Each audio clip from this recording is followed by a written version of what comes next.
네, 앞서서 지난주에 미국 증시를 중심으로 이야기를 들어봤는데 사실 미국뿐만 아니라 글로벌 증시가 일제히 조정을 받았었죠. FOMC 회의 이후에는 그렇다면 이러한 추세가 좀 진정이 될 수 있을지 도움 말씀 들어보도록 하죠. 버크셔리츠의 강동진 대표와 함께하겠습니다. 어서 오세요. 안녕하세요. 네, 먼저 최근 글로벌 증시의 조정이 어느 정도나 가파르게 진행되고 있는지 이 현황부터 살펴주시죠. 예, 표를 통해서 보여드리면 좋은데 지금 네. 온통 새파란 색이거든요. 그렇죠. 제가 점검하고 있는 22개의 지수가 모두 깊은 조정 상태에 있고요. 네. 제일 많이 하락한 쪽이 유럽 쪽입니다. 독일 증시가 이달 들어서만 9% 이상 폭락했고요. 프랑스, 스페인, 이탈리아 등등 유럽권이 제일 많이 하락한 그런 상태입니다. 국제 유가의 하락세가 시장의 발목을 잡고 있다 하는 것을 여러분 잘 들으셨을 것인데 독일, 프랑스 이런 나라들은 산유국가하고도 관계가 없는 나라들이지 않습니까? 네. 그래서 근본의 이 세계 금융시장의 이 혼란 과정은 경기 문제, 그다음에 유가 문제, 강달러 문제, 유동성 문제 등등 입체적인 요인에 의한 것이니까 조금 좀 강하고 좀 우려스럽다 그렇게 말씀을 드릴 수 있겠습니다. 우리나라의 경우도 지금 코스피가 연일 하락하고 있는 그런 상태고요. 상대적으로 좀 나은 시장이 중국과 그리고 미국 시장이거든요. 다우지수의 경우는 이번 주에는 많이 내렸습니다만은 네. 지난주에 많이 내렸습니다만은 12월만 놓고 본다 그러면은 약보합 정도 굉장히 선방한 거거든요. 그리고 미국 이외의 나라들은 지금 금융시장이 좀 혼란을 겪고 있다. 그렇게 이해하시는 게 좋겠습니다. 네, 금융시장 혼란을 겪고 있고 앞서서도 뉴욕 특파원 연결을 해서 들어봤듯이 이에 따라서 미국을 놓고 보더라도 빅스 지수가 상당히 큰 폭으로 오르는 등 혼란 국면이 계속해서 이어지고 있는데 특히나 신흥국은 더하지 않습니까? 그렇죠. 신흥국의 통화 가치는 지금 어떻게 움직이고 있나요? 예, 유동성 지표의 변화를 보면은 여기저기서의 보도를 통해서 여러분 들으셨겠습니다만은 국제 유가가 7년 만에 최저치다 이런 얘기도 들으셨을 것이고요. 달러화가 오르고 있다는 현상, 이 달러화의 그 움직임은 아주 주기적이거든요. 네. 제가 좀 예를 들어 드린다 그러면은 근본의 이 혼란 과정이 20년 전의 경우하고 비교가 되는데요. 20년 전 우리나라의 IMF 상황을 여러분 연상하시면 될 것인데 1995년도부터도 달러화가 오르고 신흥국에 부담이 되었었고요. 그다음 10년 전인 리만 사태 때로 우리가 기억하는 그 당시에도 미국이 달러화를 그리고 금리를 올리기 시작을 했었습니다. 그리고 지금 또 미국이 이번 주에 금리를 올리려고 하고 있는 것이고요.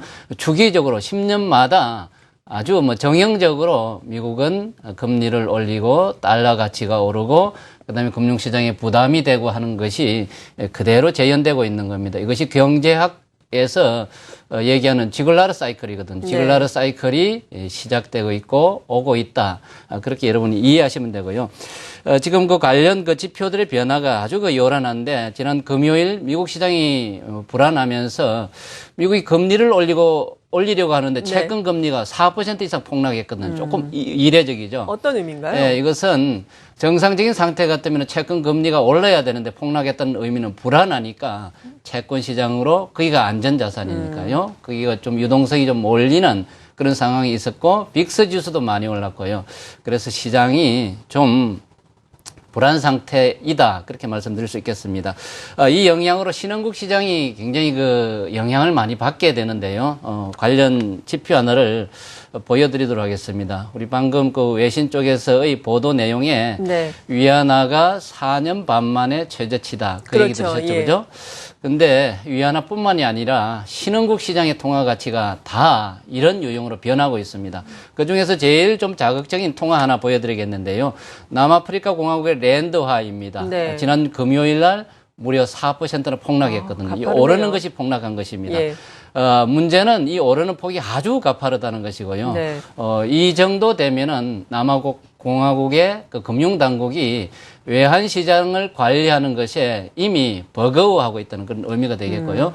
이 나라뿐만이 아니라 지금 멕시코의 페소화의 가치도 사상 최저치를 경신을 했습니다. 그리고 브라질의 헤와라, 터키의 리라와 인도 루피아 등등이 대단히 그 가파르게 오르고 있는 것이 지금 공통적인 현상이고요.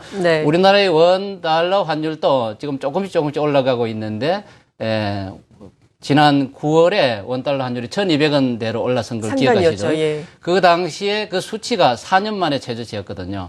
그런데 지금 그 수치도 너무 가까이 있기 때문에 우리나라 원화 환율도 오르는 방향이고 이것이 신흥국 시장에 부담을 주고 있는 현상의 표현이다. 그렇게 이해하시는 게 좋겠습니다. 네, 그렇군요. 그리고 미국 증시를 놓고 보자면은 또 시장을 움직인 것이 국제유가의 급락 아니었습니까? 네. 국제유가가 한 주만 놓고 보더라도 10% 넘게 하락을 하면서 미국 증시 하락 조정의 근본적인 또 원인이 되기도 했는데 네. 이러한 부분은 어떻게 봐야 될까요?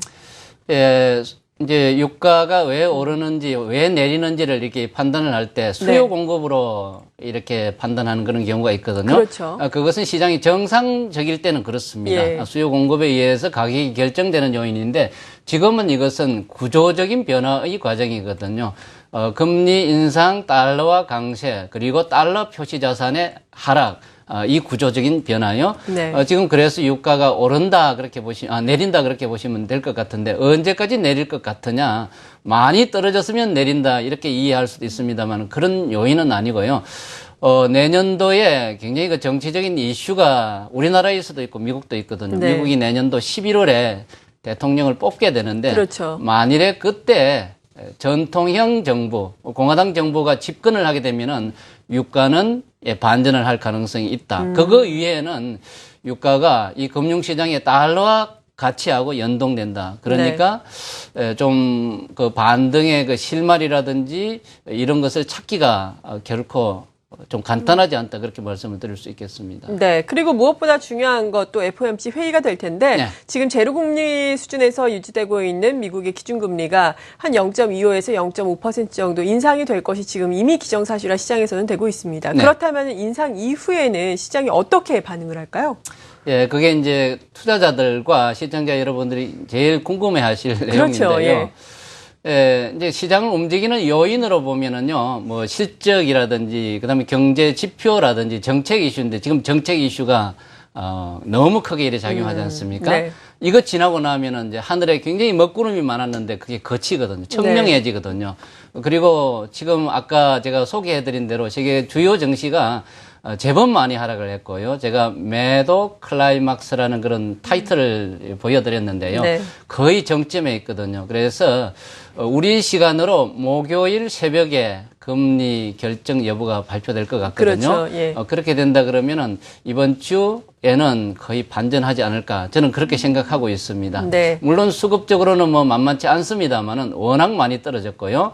그 다음에 워낙 짓눌러 있었던 것이 거치니까 시장은 반전의 계기를 마련하지 않을까 그렇게 생각하고요. 네. 문제는 오래 갈 것이냐 하는 여부인데 내년도 2월 하순에 또 중요한 결정이 있습니다. 네. 금리 인상을 추가로 할 것인지 그렇죠. 그다음에 그 FOMC 쪽 미국 연방은행이 가지고 있는 그 채권을 다시 팔 것인지 여부 등등 네. 이런 것이 이제 수급적으로 중요한 이슈거든요.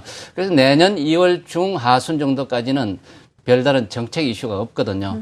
그래서 시장은 조금 숨통을 트지 않을까 그렇게 생각하고 있습니다. 네, 이번 FOMC 회의를 통해서 오히려 시장이 매도 클라이막스를 찍으면서 반등의 계기를 마련을 할 것이다라는 말씀이신데 이 반등이 그렇다면 강력하게 나타날 수 있을지가 관건 아니겠습니까? 네. 외국인의 매도세가 우리나라에서 워낙에 크게 나와서 이 부분도 강력하게 또 줄어들 수 있을 것으로 보세요?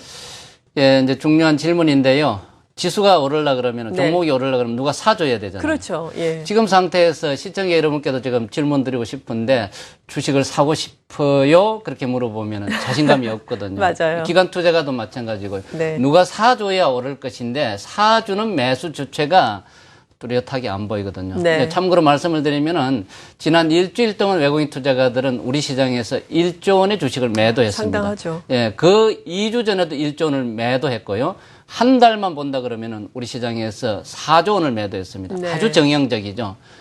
이 정형적이라는 의미는 구조적인 그 변화의 기류 때문에 외국인 투자가들이 일정 부분의 주식을 팔고 있다. 그렇게 이해하시면 되고요. 이 기류가 갑자기 반전된다? 그렇게 얘기할 수는 없겠죠. 미국이 금리를 올리기 전인데도 이 정도인데 금리를 올리고 난 뒤에 그리고 이 금리 인상은 앞으로 2년 정도에 진행될 것이거든요. 네. 지난 봄에 FOMC의 그 보고서 내용에 보면은요, 2년간의 목표 그 금리 수준이 적어도 3.5% 정도 되는 것이니까 앞으로 갈 길이 많거든요. 그래서 외국인 투자가들이 우리 시장에서 주식을 사주는 이 우호적인 기류를 기대하기는 좀 어렵고요. 이제 내부적으로 우리 시장의 유동성이 좀 풍부한 상태거든요. 네. 외국인 쪽의 그 상황을 빼고 시장이 좀 안정되면은 낙폭이 크다고 들어오는 매수세, 국내 매수세에 의해서 시장이 좀 기대할 수 있지 않을까. 특히 지금 코스닥 시장의 경우는 양도세 부담 때문에 그렇죠. 예. 비정상적인 매물도 지금 나오고 네. 있거든요. 이것이 이달 말 정도 되면은 닫히거든요. 그래, 그런 요인에 의해서 시장을 좀 기대할 수 있는 정도다. 그렇게 설명을 드리고 싶습니다. 네, 전반적으로 시장이 반등에 나설 수 있는 환경이 형성되고 있지만 그래도 외국인의 적극적인 매수세는 기대할 수 없는 시장이라면은 뭐 시장 전반적으로 지수가 확 오른다기보다는 개별 종목이 좀 올라갈 것이다라고 봐도 되는 건가요? 예, 그런 의미가 되겠죠. 예. 좀 지수 하나 좀 보여드릴까요? 예, 우리 어떤 코스피 걸 볼까요? 지수가 지금 어느 위치에 있는지를 좀 보여드리겠는데요. 이 코스피 지수는 아니고 코스피 200 선물의 지수입니다. 이것은 예. 코스피 지수하고 바로 연동이 되는 것이니까요. 도움이 될 것입니다. 지금 하락 채널의 모습을 여러분들이 보고 계시는 것이고 오른편에 보면 제가 원으로 이렇게 그려 나왔는데 하반 경직성의 모습이 보이죠. 그죠? 네. 4일 정도 이렇게 바닥 다지기를 했습니다. 그런데 지난주 말에 미국 시장이 좀 덜 내렸으면은 이게 이제 반전의 모습이 뚜렷한 건데 네. 너무 많이 내려가지고요. 참고로 야간 선물이 여기에 반영되는 야간 선물이 2.5p 코스피 지수로 보면 20포인트 정도 내렸거든요. 네. 그래서 그게 오늘 작용하면은 이게 하단이 뚫리니까 걱정이 좀 되는 겁니다. 그러네요. 그게 아니라 오늘 잘 지탱만 해주면은 이제 반전을 하는 겁니다. 네. 그래서 오늘 중요하게 시장을 보려고 그렇게 하고 있습니다. 야간 선물이 2.5% 정도 하락 2.5포인트. 포인트, 예. 포인트 하락 예. 마감을 했다. 이러한 부분들 오늘 시장에 충격을 줄 것이다라는 말씀이신데. 시초에는 되는데요. 오늘 기대하는 것은 강한 양봉이 이제 나오기를 그래요? 기대하는 것이거든요. 예. 시초에 깨지는 모습, 그리고 그게 추가로 두 등가 5포인트 정도까지도 되는 경우가 있거든요. 그래서 오늘이 좀 참 중요하다. 그렇게 저는 느끼고 있습니다. 네, 강한 양봉이 말씀하신 것처럼 정말 나와주기를 기대를 해보겠습니다. 그리고 FOMC 회의 같은 경우에는 오히려 불확실성 해소 측면에서 우리가 볼 수 있겠다라고 말씀을 해주셨고 네. 앞으로 또 개별 종목 장세가 이어질 수 있겠다라는 말씀이신데 네. 어떤 종목들을 서서히 눈여겨봐야 될까요? 예, 그것 이제 이전에요. 예. 미국의 금리 인상이 이제 증권 시장에 호재냐 악재냐 이런 얘기들이 많더라고요. 네. 금리 인상은 초기에는 시장이 우호적입니다. 왜 그러느냐면 GDP 성장률을 올리는 요인으로도 네. 작용하고요. 그다음에 디플레이션 걱정, 즉 CPI 물가 상승률을 올리는 역할을 하기 때문에 초기에는 호재가 될 수 있는데 중후반 정도 되면은 악재 정도가 아니라 대단히 악재거든요. 그러니까 1년 정도 이후에는 여러분들이 신경을 많이 써야 된다 그 말씀드리고 그다음에 무슨 종목을 좀 볼만 하느냐. 제가 말씀을 드렸는데 외국인들은 기조적으로 파는 흐름이잖아요. 네. 그래서 지수 관련주가 좀 기대하기는 좀 어려운 그러겠죠. 상태죠. 그다음에 이제 중소형 개별 종목 쪽도 지금은 너무 힘들어지는데 아까 제가 소개해드린 양도소득세 그 이슈 그것이 이제 28일이면 지나가는 거거든요. 그 뒤에는 기다렸던 매수세 많이 떨어졌다고 들어오는 매수세에 의해서 또 시장이 또 내년도에 새로운 분위기 이런 걸 기대하는 매수세에 의해서 좀 괜찮지 않을까 그렇게 생각하는 겁니다. 네. 또 중요한 한 주 버크셔 리츠의 강동진 대표로부터 그 대응 전략까지 들어봤습니다. 감사합니다. 네, 감사합니다.